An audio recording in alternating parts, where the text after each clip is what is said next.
Well, hello again, and welcome back to Brambleberry. I don't know if you can tell behind me there, but the fall leaves are starting to show themselves.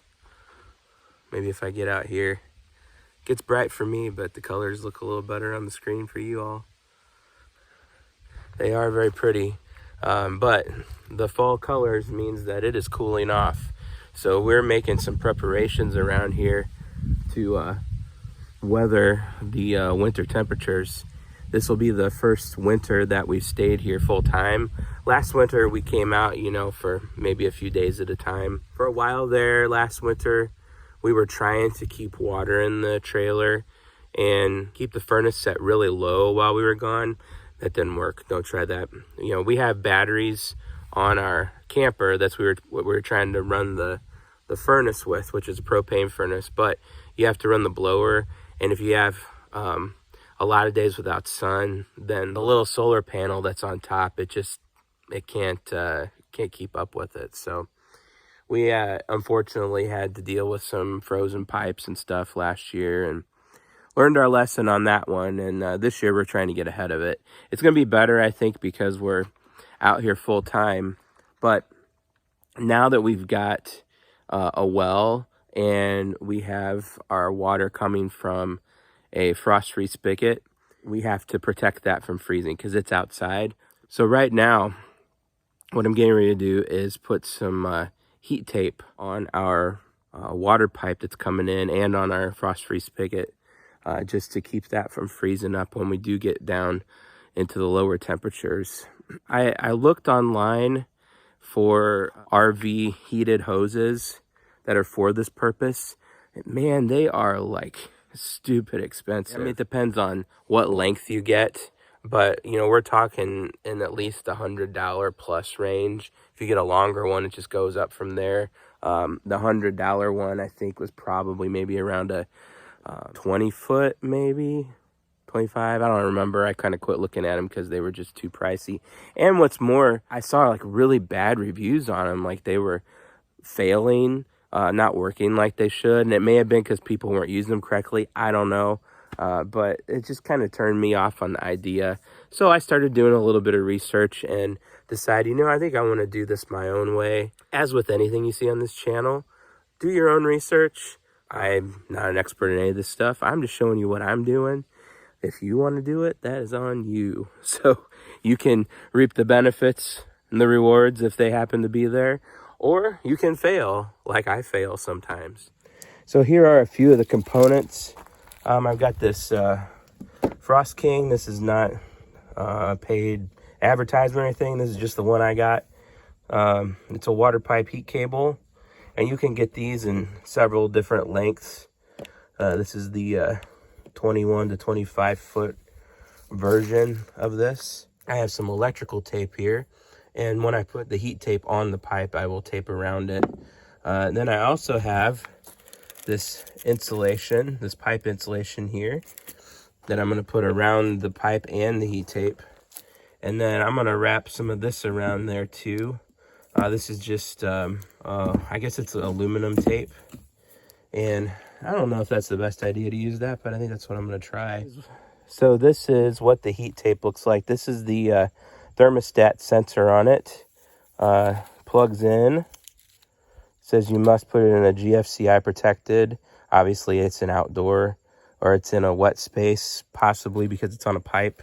And then the rest of it just looks like this. It's a black cable, a flat black cable. And you're supposed to, from what I have read, put that on the pipe, or on this case the hose, and then tape around it in the hose. And it's supposed to be straight. It's not supposed to cross itself anywhere.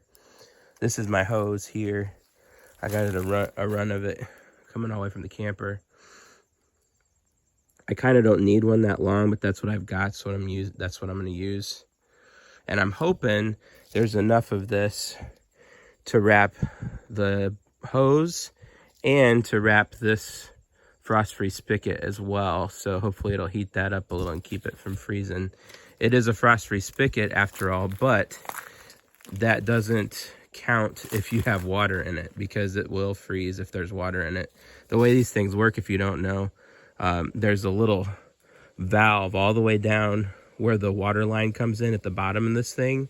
And whenever you turn the water off, this valve slowly leaches water out into the ground so that it doesn't stay up here above dirt. So that way this part doesn't freeze up.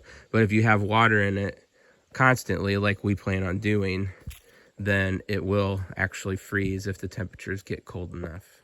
So one thing you need to consider if you're gonna go this route is what end you're gonna plug in your heat tape.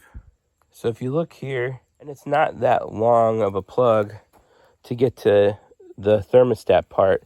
And this part here, from my understanding, is supposed to go against the pipe so that your sensor tells whether or not to kick this thing on.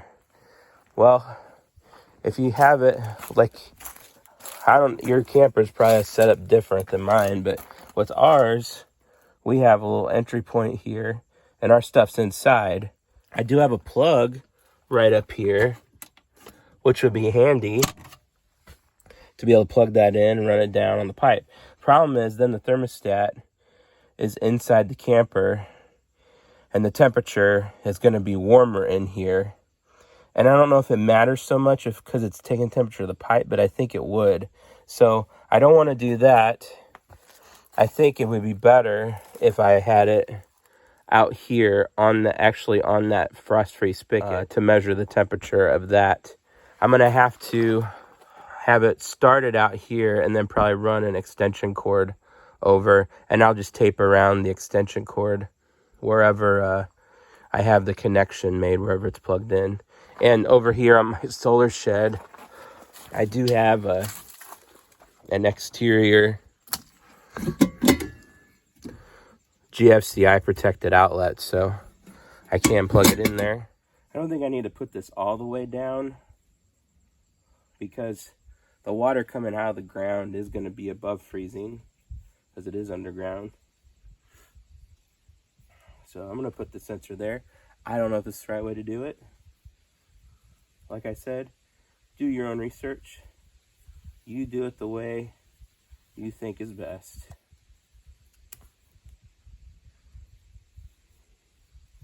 The other thing I would say is have this hooked up and test that there's no leaks before you cover it all up with stuff, because if you turn this on and you've got it all taped up and insulated and everything, and you start having water leaking, that's going to be an issue.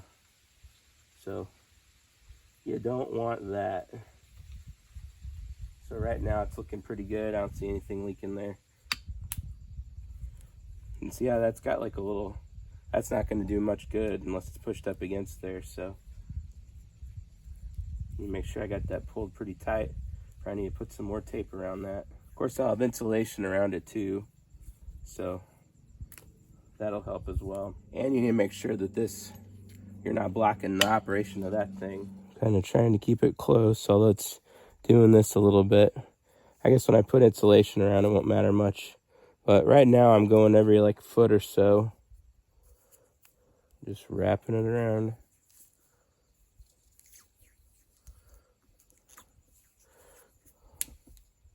This does use a pretty good amount of electrical tape, so make sure you got enough of that. So I guess that's the first step all done.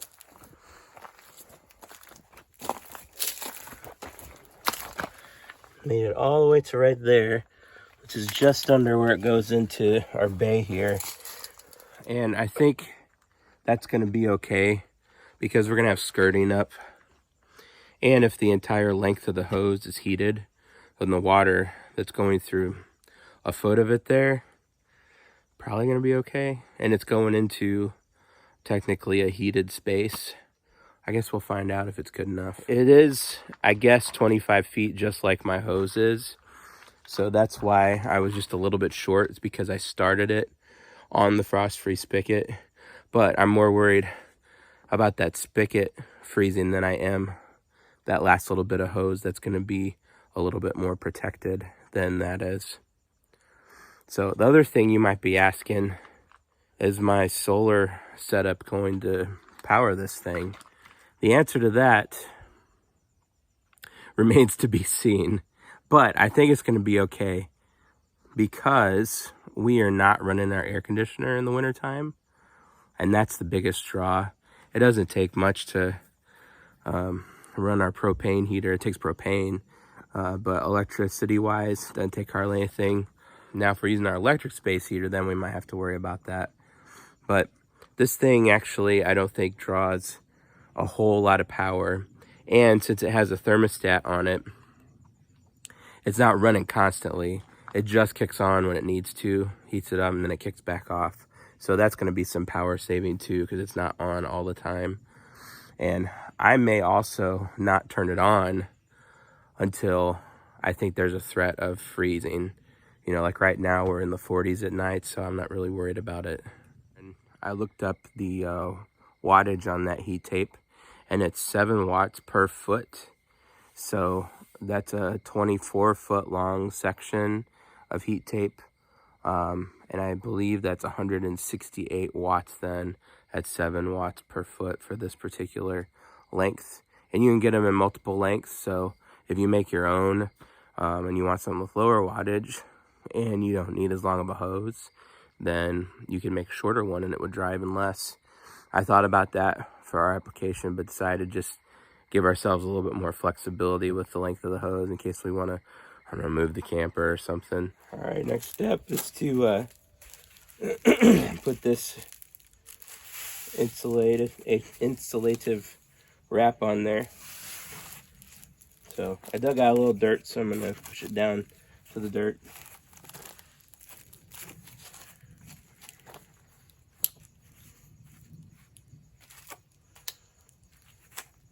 Real precise here.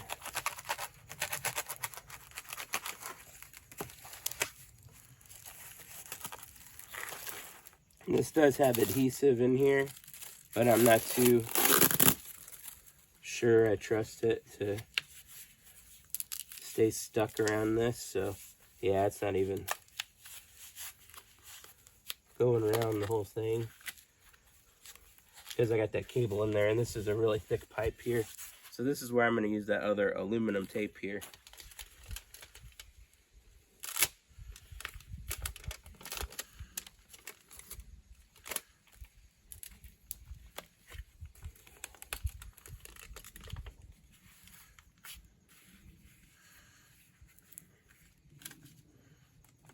Okay, kitty, you helping?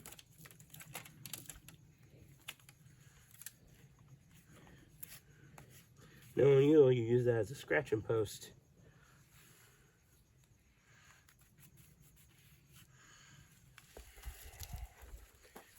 Yeah, get it all nice and dirty for me there. You just got to be all up in the business, don't you?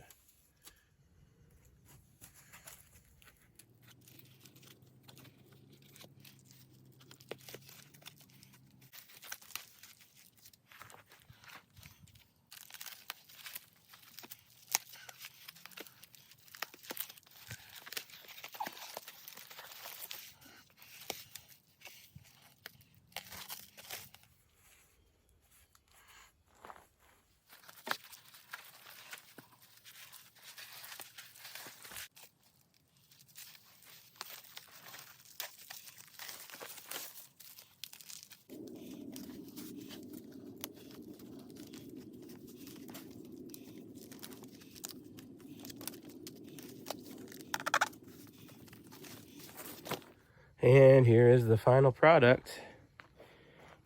Not plugged in yet, of course. I'm probably gonna take this and tape it up here somewhere and then run a cord over to it.